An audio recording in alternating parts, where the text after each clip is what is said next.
ਤੇ ਰਮਜ਼ਾਨ ਅਲ ਮੁਬਾਰਕ ਦਾ ਦੂਜਾ ਅਸ਼ਰਾ ਅਖਤਾਮ ਨੂੰ ਅਪਣਨ ਵਾਲਾ ਹੈ ਤੇ ਇਹਦੇ ਨਾਲ ਹੀ ਈਦ ਦੀ ਤਿਆਰੀਆਂ ਨੇ ਜ਼ੋਰ ਫੜ ਲਿੱਤਾ। ਦਰਜ਼ੀਆਂ ਦੇ ਨਖਰੇ ਵੀ ਆਸਮਾਨ ਉਤੇ, ਕਿਧਰੇ ਬੁਕਿੰਗ ਬੰਦ ਤੇ ਕਿਧਰੇ ਡਿਲੀਵਰੀ ਦੀ ਲੰਮੀਆਂ ਤਾਰੀਖਾਂ। ਆਖਿਰ ਦਰਜ਼ੀਆਂ ਦੇ ਕੋਲ ਕਿੰਨੀ ਬੁਕਿੰਗ ਹੋ ਚੁੱਕੀ ਹੈ ਤੇ ਇਸ ਈਦ ਉਤੇ ਕਿਹੜੇ ਡਿਜ਼ਾਈਨ ਟ੍ਰੈਂਡ ਵਿੱਚ ਨੇ, ਦੇਖਦੇ ਹਾਂ ਇਮਾਰਾ ਖਾਨ ਦੀ ਰਿਪੋर्ट ਵਿੱਚ।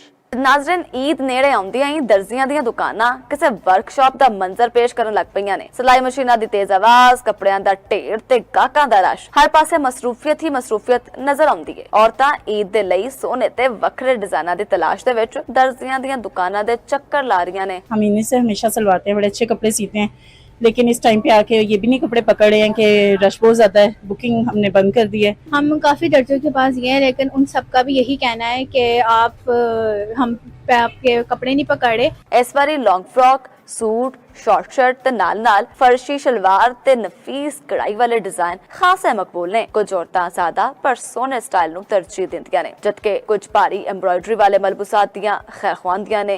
मैंने अपने तीनों दिनों के सूट सिलवाने थे, लेकिन किसी भी दर्जी के पास टाइम नहीं। इनके पास भी आए हैं, लेकिन ये भी कपड़े नहीं पकड़े। अगर हम ज्यादा कपड़े पकड़ेंगे तो क्लाइंट के मुताबिक हम स्टिच नहीं कर पाएंगे, खराब होंगे कपड़े। उससे बेहतर है कि हम उतना काम पकड़ेंगे जो हम अपनी भी इज्जत बचा लें। दर्जियां दी मसरूफियात ते नखरे वेखदे होए बहुत सारियां औरतां हुण रेडीमेड कपड़ियां दे वल रुजू कर रहीआं ने। हमारा खान चौपाल, लाहौर।